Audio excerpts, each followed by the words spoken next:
지금부터는 정치권 주요 이슈 짚어보겠습니다. 여선웅 더불어민주당 부대변인, 송영훈 전 국민의힘 대변인 두 분 모셨습니다. 안녕하십니까? 네. 이해운 후보자 인사청문회가 어렵사리 열렸고요. 자정을 넘겨서 오늘 새벽까지 진행됐습니다.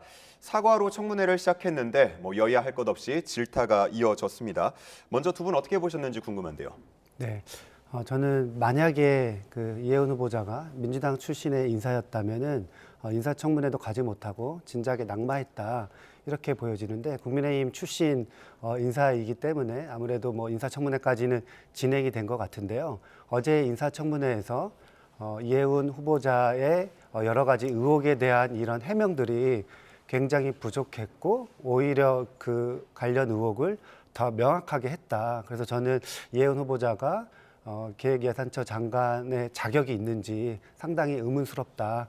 그리고 어제 인사청문회에서 많은 민주당 의원들도 이해운 후보자를 옹호하기보다는 오히려 송곳 검증으로 이해운 후보자의 의혹을 낱낱이 좀 파헤쳤다. 이렇게 좀 평가를 하고 있습니다. 예.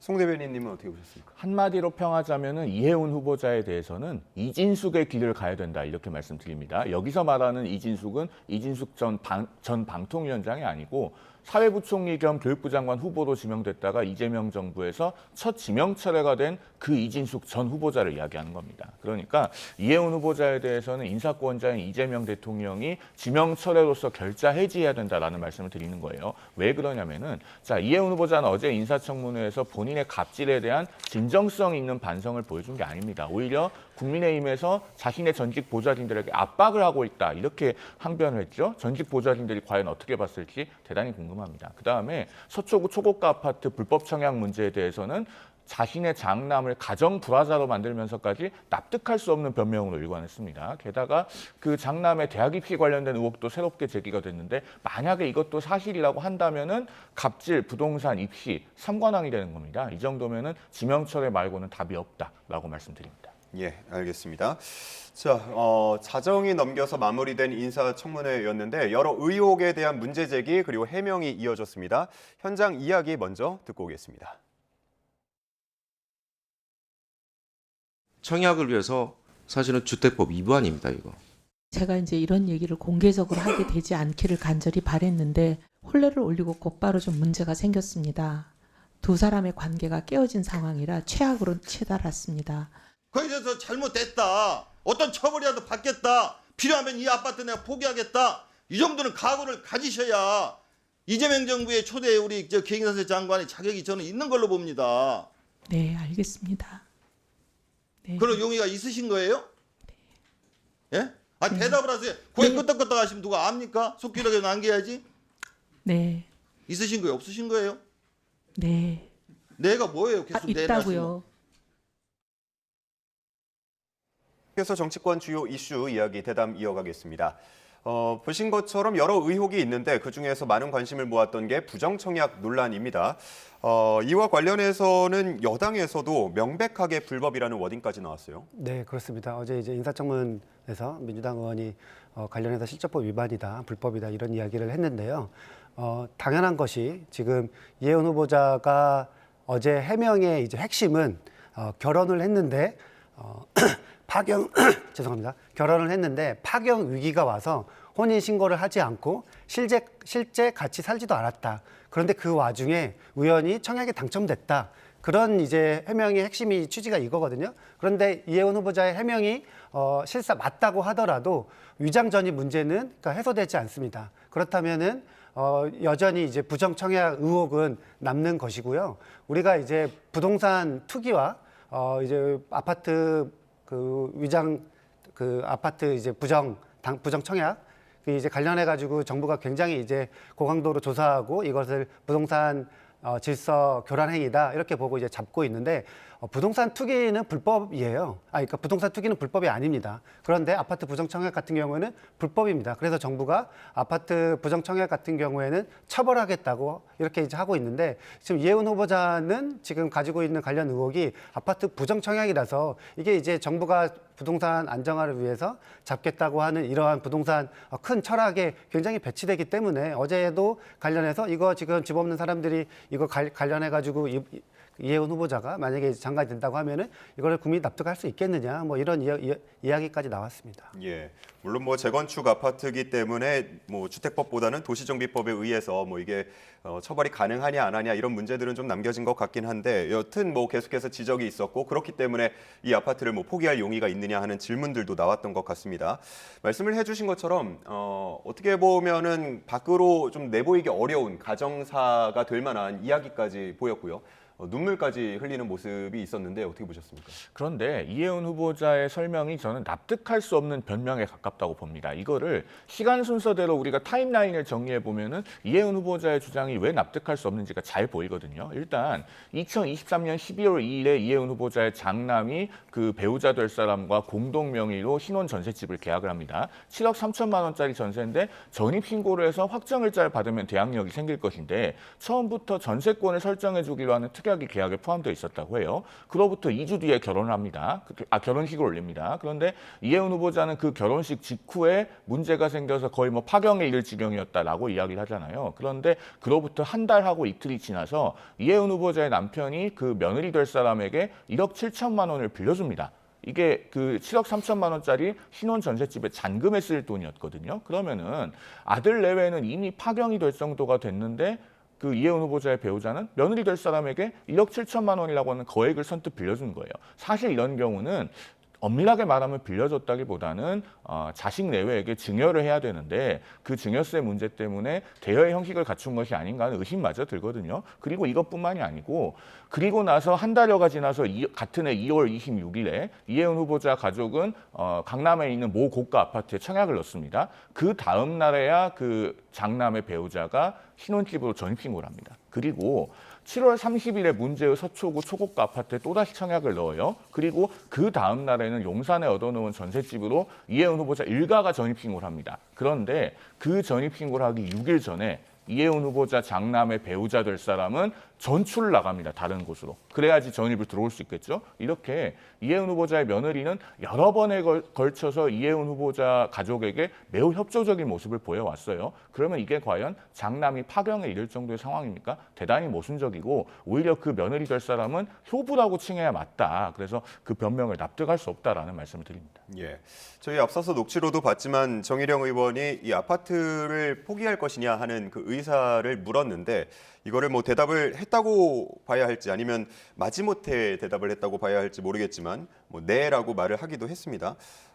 이 후보자가 앞으로 이 주택과 관련해서는 어떤 행보를 보여야 된다고 보십니까? 그러니까 뭐 정일영 의원도 마찬가지고 어제 진성준 의원님도 관련해서 이 아파트를 내놓아야 되지 않냐 뭐 이런 식으로 질의를 했었는데요. 사실은 뭐 송영훈 변호사가 말씀을 잘 해주셨지만 이게 이제 그 부정 청약이기 때문에 공급 취소입니다. 그러니까 본인이 뭐 내놓고 안 내고 이런 문제가 아니라 아마도 이것은 국토부가 조사를 하고 그다음에 조사 결과 이게 부정 청약 의혹이 의심이 된다 하면은 경찰에 이제 수사 의뢰를 하는 것이거든요. 그렇게 해서 지금까지 수많은 부정 청약 사례를 발견을 했고 정부가 그 관련해 가지고 공급 취소를 시켰습니다. 그렇기 때문에 이 사안은 이혜훈 후보자가 뭐 아파트를 내놓는 문제가 아니라 아마도 이거는 공급 취소가 된다. 우리가 잘 아시는 것처럼 부정 청약된 아파트가 공급이 취소가 돼서 이른바 이제 줍줍 아파트가 나오잖아요. 그래서 이 줍줍 아파트는 사실은 뭐 여러 청약 조건들이 굉장히 완화되어 있기 때문에 전 국민이 이제 그 로또 아파트, 줍줍 아파트 이렇게 청약을 하게 되는데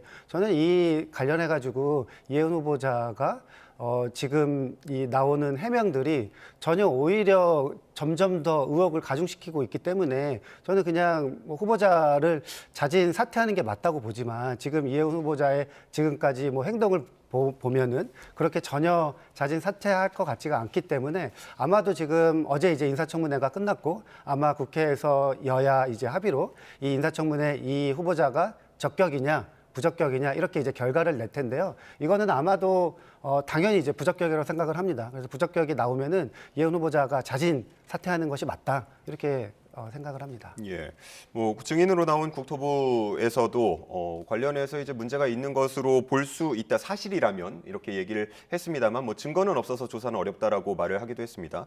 이 후보자 이 주택에 대한 뭐 이후에 행보는 어떻게 해야 된다고 보세요? 말씀하신 것처럼 그 정수호 국토부 주택기금 과장이 어제 인사청문회 증인으로 나오지 않았습니까? 그래서 결혼식을 하고도 신혼집을 얻는 등 사실혼 관계를 숨기고 부양가족으로 등록하는 것은 부정청약이 맞다라고 했고, 이 후보자 장남 사례도 사실이라면 부정청약 소지가 충분하다. 이렇게 이야기를 했습니다. 그러면 이것은 수사기관의 수사를 거쳐서 불법 청약의 사실관계를 명확하게 밝혀낸 다음에 공급 취소까지 연결되어야 한다고 봅니다. 그리고 이혜훈 후보자 가족은 전국적으로 그 계약 취소되는 운명을 피하기 어려울 거라고 저는 보고요. 그리고 이혜훈 후보자는 어쨌든 기획예산처 장관이 되겠다고 본인이 나선 사람입니다. 앞서 제가 지명철회가 마땅하다고 말씀을 드렸습니다마는 한 해 700조 원이 넘는 국가 예산을 좌지우지하는 자리에 가겠다고 나선 사람이에요. 그러면은 본인이 공직을 사유화할 것이라고 하는 그 의구심으로부터 자유로워야 되는데 수십억 원의 시세 차익을 한 이 부정청약 아파트를 끝까지 포기하지 않겠다는 모습을 보인다면 어떻게 이런 사람에게 국가 예산을 맡길 수 있겠습니까? 지금 국민들께서 공통적으로 갖고 계시는 매우 상식적인 질문이라고 생각합니다. 예.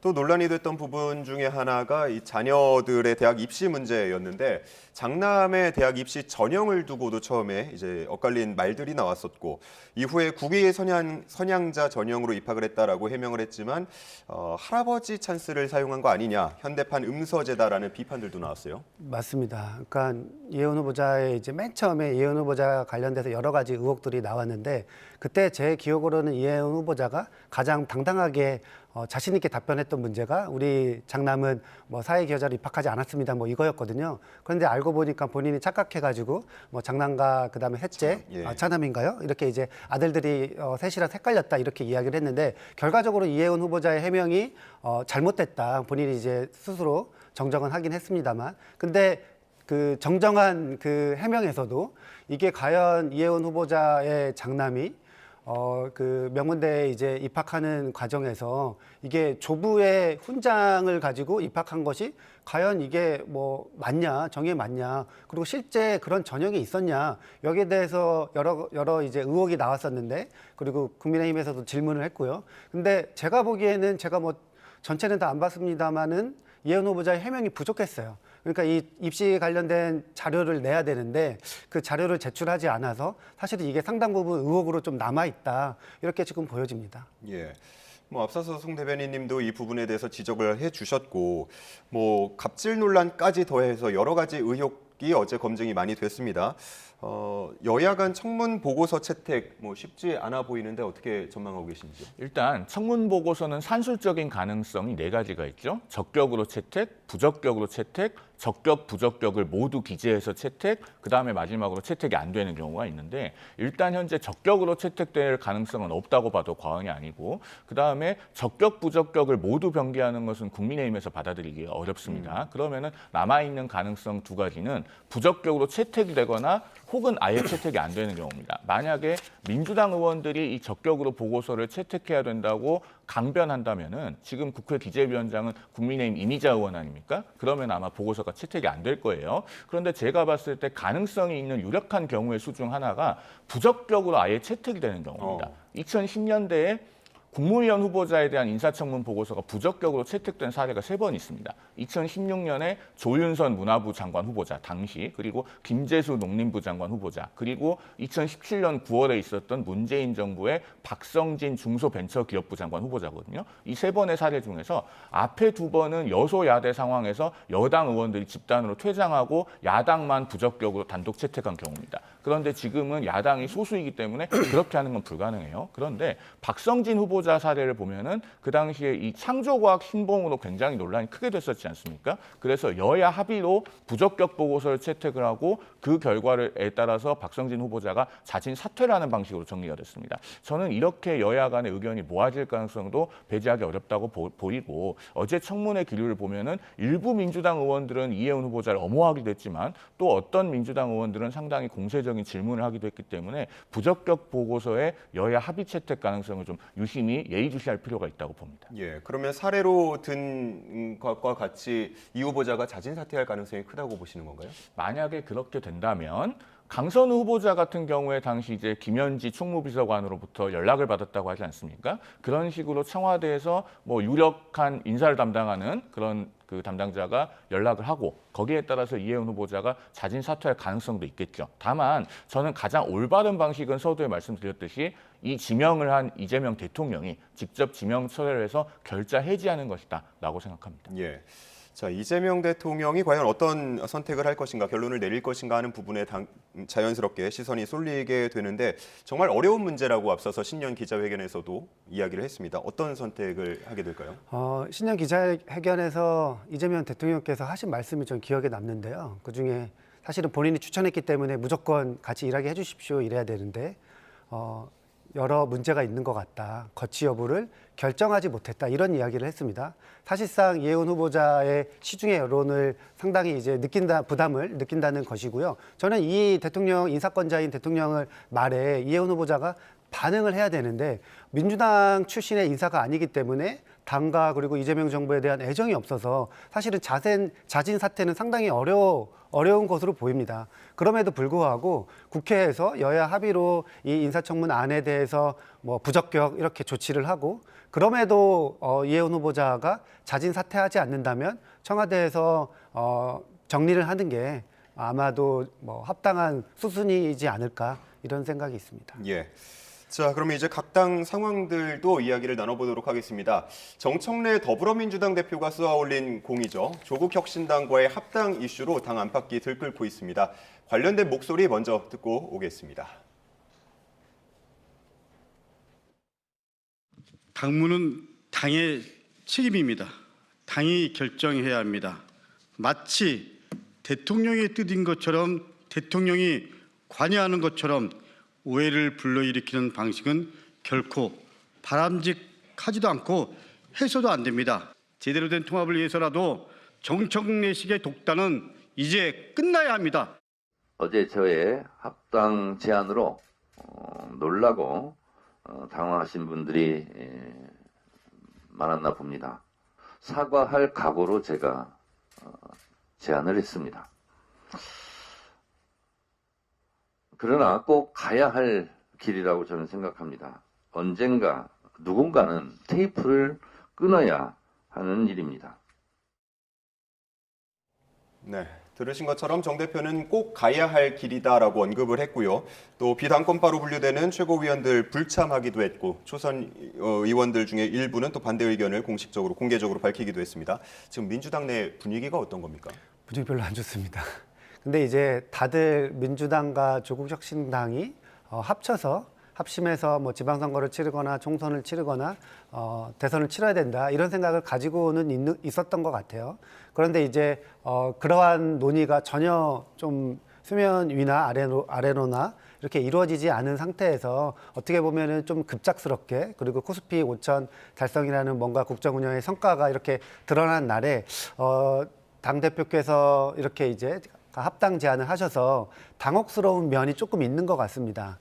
그런데 이 내용적으로 보면 정청래 대표의 이 제안이 실상 뭐 이해되지 않는 것도 아니거든요. 그러니까 예를 들면은 이 합당이라는 것이 총선이나 대선 앞두고 합당은 굉장히 어렵기 때문에 보통의 그동안의 합당도 다 지방선거 앞두고 합당이 이루어졌습니다. 그래서 어떻게 보면은 당대표의 이제 고독한 결단이다. 이렇게 좀 평가를 할 수 있는 것 같은데요. 아마도 이 합당 문제의 찬반은 저는 아마 찬성이 더 많을 것이라고 보는데 이 합당을 하자는 이 절차와 방식에 있어서 여러 논란이 있기 때문에 방금 정청래 대표의 이 워딩에서도 확인할 수 있듯이 이 합당을 하자는 제안과 절차를 어떻게 지금 당원들이 조금 받아들일 수 있는 절차나 방식으로 조금 수정을 하게 된다면은 이 논란이 약간은 수습이 되지 않을까 이런 생각이 있습니다. 예. 여러 논란이 있다고 말씀을 해주셨는데 청와대와의 교감 여부도 또 다른 논란이 되고 있습니다. 대통령의 의중이 담겼다 안 담겼다 관련해서 의견이 분분한데 이 내용은 어떻게 보고 계세요? 어제 민주당 3명의 최고위원들이 현장 최고위를 보이콧하고 또 기자회견을 하면서 정청래 대표의 사당이 아니다 이런 굉장히 강경한 워딩을 쓰지 않았습니까? 이런 정치 행위로 봤었을 적에 청와대와의 사전 교감이 매우 부족했던 것으로 보입니다. 그러니까 민주당과 조국혁신당이 합당하는 합당하는 것 자체에 대해서 청와대나 이재명 대통령이 반대하는 의중을 갖고 있다기보다는 그 시점이 왜 하필이면 다음 전당대회 이전이냐라고 하는 겁니다. 우리가 정치 스케줄을 보면은 지금 정청래 대표는 이재명 전 대표의 잔여 임기를 수행하고 있기 때문에 올해 8월이라면 전당대회가 열려야 돼요. 그러면은 지방선거 이후에 합당 절차를 진행하면은 조국 혁신당 당원들은 민주당 권리당원으로서 전당대회 투표권을 갖지 못하게 될 겁니다. 그 부분에 사실 지방선거 이전에 이 합당을 강행하는 배경이 있는 것이거든요. 그래서 아마 청와대에서는 이른바 친명 당대표가 다음 당대표가 되는 것을 염두에 두고 있다면 이 합당이 굉장히 불편할 수밖에 없습니다. 그리고 그런 기류가 어제 이른바 친명계 최고위원이라고 불리는 3명의 최고위원들의 최고위원의 보이콧 그리고 기자회견 같은 강경한 태도로 나온 것이죠. 우리가 수치를 하나만 짚어보면은 지난번 8.2 전당대회에서 민주당에서 투표를 한 권리당원은 63만 명 가량 됩니다. 그런데 조국 혁신당에서 주권당원이라고 부르는 당비를 납부하고 있는 당원들이 4만 4천여 명 정도 되기 때문에 이들이 민주당에 합당해서 권리당원으로 포함된다면은 정치적 유효 당원이 약 7% 정도 늘어나게 되는 결과가 되고 이들은 주로 이제 친문계 당원들이라고 흔히 정치권에서 분류가 되기 때문에 그만큼 정청래 대표의 재선 가도에 유리하게 작용할 가능성이 높습니다. 그래서 이 부분 때문에 지금 트러블이 생기고 있다라고 보여집니다. 예. 자, 합당 제안을 받은 조국 혁신당의 조국 대표 반응을 보면 합당을 결혼과 비유하는 발언을 했습니다. 그러면서 썸을 타자고 한 제안이다라고 하면서 일부 속도 조절을 시사하는 발언을 했는데 이 속내는 어떻게 보고 계신가요? 조국 혁신당 입장에서 보면은 사실은 가장 몸값이 좋을 때 M&A를 한다고 치면은 지방선거 전이라고 할 수 있거든요.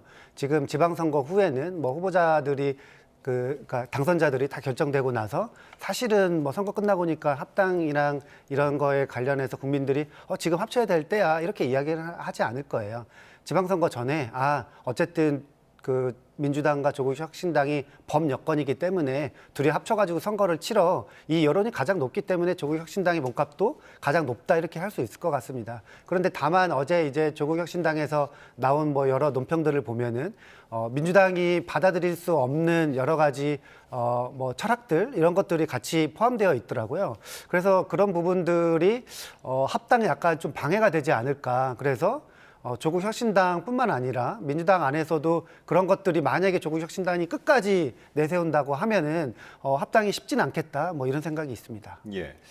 자, 일단은 뭐 시기가 많이 남진 않았습니다. 6월에 선거가 있고 이 양당 합당의 성사 여부에 따라서 또 선거 지형의 변화가 일부 있을 수 있기 때문에 국민의힘 측면에서는 이 합당 이슈 앞으로 뭐 어떻게 보고 계신지 궁금합니다. 사실 지방선거에 미칠 영향은 이 합당은 국민의힘의 크기보다는 민주당에 더 크다고 봅니다. 왜냐하면 내부적으로 진통이 만만치 않을 것으로 보거든요. 사실 12년 전에도 우리 정치사에서 비슷한 일이 있었습니다. 당시에 2014년 3월 1일에 김한길 대표가 이끌던 민주당과 안철수 의원이 창당을 추진하고 있던 새정치연합이 기습적으로 합당 발표를 하고 합당을 실행을 하죠. 그 이후에 내부적으로 새정치민주연합의 공천을 정리하는 과정의 진통이 어마어마했습니다. 뭐 정치권에 널리 알려진 사례입니다. 이번 같은 경우도 민주당과 조국 혁신당이 지방선거를 앞두고 합당을 결행하게 되면은 시도지사부터 기초의원 비례까지 공천을 다 조정해야 됩니다. 그리고 조국 혁신당에서도 지금 각 지역에서 뛰고 있는 예비 후보라고 불리는 분들이 있는데 그분들이 쉽게 포기하지 않을 것이기 때문에 그 조정하는 과정이 굉장히 지난할 거예요. 그러면은 사실은 민주당의 지방선거 동력이 어떻게 보면 화학적 결합이 어려워지면서 감소할 수 있습니다. 그런 점에서 저는 국민의힘보다는 민주당 내부에 미치는 영향이 더 클 것이다 이렇게 보고 있습니다. 예. 뭐 중복 출마나 다른 뭐 이슈를 막으려면 어쨌든 한 3월 정도까지는 마무리되어야 한다라는 시각들도 있는데 이게 스케줄상 가능하긴 한 겁니까? 네, 가능합니다. 그러니까 아마 3, 4월 정도에 합당을 하게 되면은 선거를 치르는데 큰 문제는 없어 보이고요. 그런데 이제 아까 송영훈 변호사님 말씀대로 사실은 지방선거가 합당하기 더 쉬워요. 그러니까 제가 계속 누차 말씀드리지만 총선 같은 경우에는 국회의원의 지역구가 달려있기 때문에 합당이 굉장히 어렵고 지방선거는 그보다는 약간 좀 수월할 수 있다 이렇게 말씀드리고요. 어쨌든 지금 만약에 이제 합당을 하게 된다고 하면은 당내 여러 가지 뭐 절차가 있겠지만 민주당 같은 경우에는 뭐 전당대회나 아니면은 뭐 최고위에서 이제 수임 기간을 정해가지고 중앙위원 투표 뭐 이런 것들을 하게 될 수가 있는데요. 있는데요. 저는 근데 이제 만약에 합당 투표까지 간다. 아까 제가 말씀드린 것처럼 조국혁신당이 본인이 주장하는 민주당이 받아들일 수 없는 뭐 철학들 이런 부분을 제외하고 두 당이 힘을 합쳐야 된다. 이렇게 논의가 진행되고 투표를 하게 된다고 하면은 합당을 하자는 의견이 더 많을 것으로 이렇게 조금 생각을 하는데요. 제가 2014년도에 민주당과 새정치연합 합당할 때 그때 합당 기자회견 문자를 제가 기자들과 당원들한테 공지를 했었거든요. 예. 그때 제가 당직자여가지고. 근데 그때도 엄청난 사건이었는데 그 당시에는 지금과 비교할 수 없을 정도로 당의 뭔가 이 성질이 좀 달랐습니다. 민주당과 안철수 대표가 이끄는 정당이었기 때문에 그럼에도 불구하고 합당이 이루어졌었거든요. 그래서 저는 만약에 전당원 투표 뭐 이런 것들을 거친다면은 합당하는 데는 큰 어려움이 없을 것 같습니다. 알겠습니다. 국민의힘 주제로 넘어가기 전에 합당 얘기가 나왔으니까 보수야권 통합에 대한 질문 하나만 드리고 넘어가겠습니다. 이준석 개혁신당 대표의 경우에는 선거연대는 없다고 누차 얘기를 하고 있어요. 개혁신당 같은 경우는 지금 선거연대가 없다고는 이야기하는데 본인들이 지방선거를 정상적으로 치를 수 있을지 일단은 당 내부를 추스르는 게 우선이 돼야 할 겁니다. 왜냐하면은 어젯밤에 개혁신당의 김성열 수석 최고위원이 탈당했거든요. 그 탈당하게 된 이유가 김경 서울시의원과의 녹취록에서 본인의 음성이 나왔기 때문입니다. 물론 관련된 불법에 관한 의혹은 부인했지만 어쨌든 탈당을 하고 소명하고 오겠다고 하면서 이준석 대표의 최측근이라고 평가할 수 있는 수석 최고위원이 지금 당적을 이탈한 상황입니다. 그 정도면은 그동안에 이제 뭐 원내대표, 당대표, 그다음에 대표 비서실장 이렇게 줄줄이 탈당이 이어졌는데 수석 최고위원마저 탈당하는 상황이에요. 그러면은 지방선거에 앞서서 아마 당내의 문제를 추스르는 것이 우선이 돼야 할 것이다라고 전망이 됩니다. 네, 알겠습니다. 자, 다음은 국민의힘 상황 살펴보도록 하겠습니다. 이른바 쌍특검 단식을 마무리한 장동혁 대표, 당내에서는 다시 한동훈 전 대표 제명 이야기가 수면 위로 올라오고 있는데요. 관련된 내용들 녹취 듣고 오겠습니다. 쌍특검 단식 투쟁의 궁극적인 목표는 검은 돈 뿌리 뽑기 정치 개혁이었습니다. 쌍특검 수용을 위한 대국민 호소 투쟁을 진행하도록 안에 있는 분열이 정리가 돼야 됩니다. 부패한 권력을 향한 국민의 탄식이 모이기 위해서는 한동훈 전 대표에 대한 이런 부당한 징계가 제명이 철회가 돼야죠. 그게 전제 조건이죠. 네, 장동혁 대표가 박근혜 전 대통령의 농성장 방문을 계기로 8일 만에 단식을 종료했는데 쌍특검을 관철시키지는 못해 보였습니다. 자, 단식 투쟁 얻은 점과 잃은 점이 있다면 어떻게 평가할 수 있을까요? 뭐 단식 투쟁을 하면서 장동혁 대표 나름으로는 어려운 길을 걸었고 또 결기를 보여준 측면도 있습니다. 그런데 가시적으로 성과가 무엇이냐고 하면 사실 답하기가 좀 난감한 측면이 있습니다. 왜냐하면은 쌍특검은 아직도 얻어내지 못한 상태고 물론 그중에서 통일교 특검은 신천지 특검과 묶어서 할 수 있는 가능성은 열려 있습니다만은 민주당 공천 게이트 특검에 대해서는 지금 민주당이 요지부동인 상황이죠. 그것을 뭐 단식이 실패했다라고 단언할 것은 아닙니다만 그러면은 정당 지지율에 어떤 반응이 있어야 되는데 어제 나온 한국갤럽의 그 정례 조사를 보면은 갤럽 조사 기준으로 국민의힘의 정당 지지율이 장동혁 대표 체제 이후로 최저치를 기록했습니다. 그렇다면은 단식이 국민들께 미치는 긍정적인 효과는 사실상 미미했다고 보여집니다. 그러면은 다른 방법으로 앞으로 민심에 호소할 수 있는 수단을 찾아야 됩니다. 왜냐하면 역대로 단식을 한 야당 정치인들이 많이 있습니다. 뭐 민주화 이후로도 한 20명 이상 되는데 그분들 중에 두 번 이상 단식을 한 분들은 없어요. 그러니까 가장 강력한 카드를 어떻게 보면 이미 한번 소비한 셈입니다. 그래서 지금 당에서 머리를 맞대서 민심의 중앙값으로 나아갈 수 있는 방안을 찾아야 될 때다. 그리고 그렇지 않으면은 상당히 지방선거에 위기가 있을 것 같아서 걱정이 크다라는 말씀을 드려야 되는 것이 솔직한 심정인 것 같습니다. 예, 말씀을 하신 것처럼 강력한 정치적 행동을 한 건데 제1야당 대표의 단식에도 민주당 지도부나 혹은 뭐 대통령이 방문을 하지 않았다라는 부분에 대한 지적들도 있는 것 같은데 어떻게 보시는지?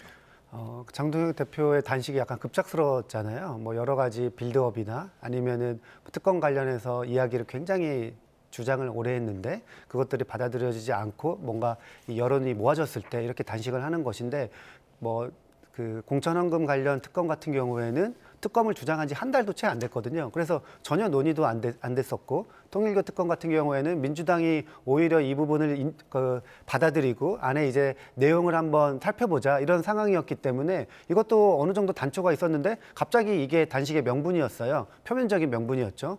그런데 이제 안에서는 그 여의도에서는 그 장동혁 대표의 단식이 이런 표면적인 이유보다는 오히려 당내에 뭔가 이 본인이 궁지에 몰린 이런 상황을 좀 타개하기 위한 단식이 아니었는가. 그래서 한동훈 전 대표 제명 그러니까 제명 의결을 하고 나서 그 최고위를 앞두고 있었는데 그때 이제 단식을 갑자기 이제 진행을 했기 때문에 지금도 이번 주말을 지나면서 다음 주에 열릴 최고위에서 한동훈 전 대표를 제명을 이제 끝내 시키느냐 아니냐 이게 이제 오히려 더 관심이기 때문에 민주당이 뭐 단식을 찾아가고 그리고 뭐 청와대에서 반응하고 이런 거는 별로 중요한 문제가 아니었습니다. 예, 말씀을 해주신 것처럼 단식 농성장을 찾을 것인가 아닐 것인가를 두고 한동훈 전 대표의 움직임을 많이 주시했습니다. 결국은 찾지 않았고요.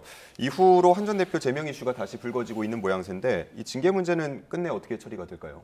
일단 무엇이 옳고 바람직한지의 문제를 떠나서 어떻게 전개될 것인지 예상을 해보자면 아마 제명할 가능성이 저는 높다고 봅니다. 왜냐하면은 장동혁 대표가 2호선 당무감사위원장도 본인이 임명을 했고 윤민우 윤리위원장도 윤리위원들의 호선을 거쳤다고는 하지만 본인이 임명했습니다. 그리고 그 임명된 당무감사위원장과 윤리위원장들의 각각 첫 작품이라고 할 수 있는 것이 한동훈 전 대표에 대한 징계 회부 그리고 제명 의결입니다. 그리고 특히 2호선 당무감사위원장이 공개를 한 그 게시물 리스트는 한동훈 전 대표의 장인이 쓰지 않은 게시물들을 대거 그 장인이 쓴 것처럼 적시해서 조작이라고 하는 반박을 받았음에도 불구하고 장동혁 대표가 어떠한 조치도 취하지 않았거든요. 우리가 인사는 곧 메시지라고 하지 않습니까? 그러면은 이런 것들을 거둬들이는 어떠한 조치도 없었다고 본다면은 결국은 제명 결정이라고 하는 것은 단식 기간 동안 잠시 미뤄졌을 뿐이지 결국은 결행을 하게 될 것으로 보입니다. 다만 뒤에 말씀드릴 기회가 있겠습니다만은 제명 결정은 당에 굉장히 유해하게 작용할 것이고 또 헌법적 가치에서 벗어난다는 측면에서도 바람직하지도 옳지도 않아 보입니다. 한동훈 전 대표라고 하면 보수 쪽에서는 어쨌든 지지층이 강한 인물인데 선거 관련해서 지금 뭐 친한계에서는 징계 철회하고 보궐선거 공천해줘야 된다 이런 얘기도 나오지 않습니까? 어떻게 전개가 될 거라고 보세요? 전혀 불가능한 이야기 같습니다. 그러니까 지금 장동혁 대표와 장동혁 대표 측의 뭔가 이런 행보들을 보면은 한동훈 전 대표는 다음 주 중으로 아마 장동혁 대표가 병상에 있는 상황에서 장동혁 대표 없이 최고위를 거쳐서 오히려 의결할 가능성도 있고요. 지금 한동훈 전 대표 같은 경우에는 단식 이후 그 장동혁 대표 단식 이후에 본인이 단계가 게시판 관련해서 사과를 했거든요. 그래서 어떻게 보면은 좀 고개를 숙여서 장동혁 대표와 약간 유화적인 제스처를 취하면서 같이 가겠다 이렇게 손을 내밀었는데 제가 볼 때는 약간 그 손을 뿌리쳤습니다. 오히려 한동훈 전 대표도 단식을 같이 해라. 그러니까 사과를 전혀 받아들이지 않는 분위기가 계속 이어졌거든요. 그렇기 때문에 저는 이제 다음 주에 제명 결정이 이루어지고 한동훈 전 대표 측에서도 이것을 뭔가 그냥 수용하거나 뭐 이런 것이 아니라 다른 형태의 방식으로 반격을 할 것이다. 그렇게 돼서 국민의힘은 사실상 분당 수준의 이런 극한의 상황에 좀 처하지 않을까 이렇게 전망을 해봅니다. 예, 뭐 시기상조일 수 있겠습니다만 한 전 대표의 선거 관련 행보 혹시 전망하시는 게 있습니까? 글쎄요. 그 부분에 대해서는 어쨌든 한동훈 전 대표가 영향력이 있는 정치인이니까 본인과 여러 가지 관계에 있는 정치인들의 의견을 다양하게 수렴하고 있을 것으로 봅니다. 그리고 만약에 제명이 결행된다면은 어떻게 대응할 것인지 여기에 대해서도 숙고의 시간을 보내고 있을 것으로 생각이 되는데 다만 제가 알고 있는 범위 내에서는 그 한동훈 전 대표 주변에서 신당 창당을 언급하거나 계획하고 있는 분들은 없는 것으로 알고 있습니다. 그러나 그 외의 여러 가지 그 정가에 오르내리는 시나리오에 대해서는 정치는 또 상상력의 영역인 건 아니겠습니까? 그러니까 신당까지는 아니더라도 만약에 제명이 된다면 다양한 옵션이 한동훈 전 대표에게 주어져 있는 상황이다. 그래서 열린 결말이다라고 보여지는데 다만 그럼에도 불구하고 강조드리고 싶은 것은 이렇게 제명을 하는 것이 당에서 지금 지방선거 준비하고 있는 수많은 후보자들에게 도움이 안 되고 그다음에 이 제명 결정의 근거라고 하는 것이 결국 한동훈 전 대표의 가족들이 윤 전 대통령 부부에 대해서 좀 비판적인 글들을 게시했다는 것이 원인인 것 아니겠습니까? 그것은 헌법이 부정하는 연좌제적인 소지가 있고 또 정치적 표현의 자유를 극히 위축시키는 것이기도 하고 나아가서 정당의 민주적 운영에도 반하는 것이기 때문에 저는 그런 길을 우리 당이 가서는 안 된다고 생각합니다. 예. 끝으로 여론조사 한 가지 보면서 어떻게 두 분께서 해석하고 계신지 한번 들어보도록 하겠습니다. 장동혁 대표의 단식에도 국민의힘 정당 지지도는 반응을 하지 못했고요. 또 국민의힘 윤리위의 한동훈 전 대표 제명 결정에 대한 여론은 보시는 다음 화면에서 나오겠습니다만 적절하다, 적절하지 않다, 팽팽하고 또 유보의 의견도 높습니다. 자, 이 결과들 아마 다 두 분 보셨을 것 같은데 먼저 어떻게 평가하시는지. 그러니까 이제 장동혁 대표가 이 여론조사 관련해서 여의도에 회자가 많이 됐었는데, 그러니까 한동훈 전 대표 측한테 약간 유리한 이런 여론조사가 나오지 않을까 이렇게 생각을 했었는데, 그게 어떻게 보면은 저게 이제 중립 의견을 국민들이 표시를 한 것이거든요. 그렇기 때문에 장동혁 대표의 오히려 약간 조금 힘이 더 생겼다 이렇게 좀 평가를 할 수 있을 것 같고요. 그리고 특히나 이제 정당 지지도 관련해서 장동혁 대표의 뭐 단식도 있었지만 한동훈 전 대표의 제명 이후에 당원들이 늘고 정당 지지도가 올라갔다 이러한 평가도 있기 때문에 아마도 장동혁 대표는 나의 단식으로 일부 보수 결집을 됐고 한동훈 전 대표를 뭔가 이제 제압하기 위한 이런 상황들이 마련이 됐다 이렇게 스스로 생각할 수 있을 것 같습니다. 예, 송 대변인님 어떻게 해석하세요? 결국은 한동훈 전 대표에 대한 제명 결정이라고 하는 것이 당에 매우 유해하다는 것을 보여주는 것이죠. 왜냐하면은 자, 지난주 수요일 새벽에 저 제명 결정이 발표가 됐는데 그 주에 발표된 갤럽의 국민의힘 정당 지지도가 그 전주보다 2% 하락한 거였습니다. 그리고 어제 발표된 정당 지지율은 2%가 또 추가 하락했어요. 만약에 한동훈 전 대표가 당에 있는 것이 유해해서 제명을 해야 옳은 것이라면 오히려 제명을 해서 정당 지지율이 올라야죠. 그런데 계속 빠져서 최저치가 됐습니다. 그만큼 당에 유해한 것이고, 그다음에 앞서 그 그래프에서 봤듯이 제명 결정이 적절하다와 부적절하다가 대단히 팽팽합니다. 그러면은 지금 외연이 상당히 축소되어 있는 국민의힘 지지층을 넘어서 전체 보수층, 나아가서 중도층까지 가면은 반발이 상당하다라는 것을 보여주는 거예요. 더더군다나 제명이 정말로 최종 확정이 된다면 국민의힘 지지층 중에서도 한동훈 전 대표를 강고하게 지지하는 분들은 지방선거 투표장에 나갈 동기부여를 잃게 됩니다. 그것이 결국 지방선거에서 얼마나 유해한 결과로 연결되겠는가. 사실은 전국에서 선거를 준비하고 있는 국민의힘의 예비 주자들이 매우 걱정하고 있는 상황일 것이다라는 말씀을 마지막으로 드리겠습니다. 네, 이해훈 후보자 인사청문회 이야기 그리고 각 당의 이슈들 살펴봤습니다. 여선웅 더불어민주당 부대변인, 송영훈 전 국민의힘 대변인 두 분과 함께했습니다. 고맙습니다.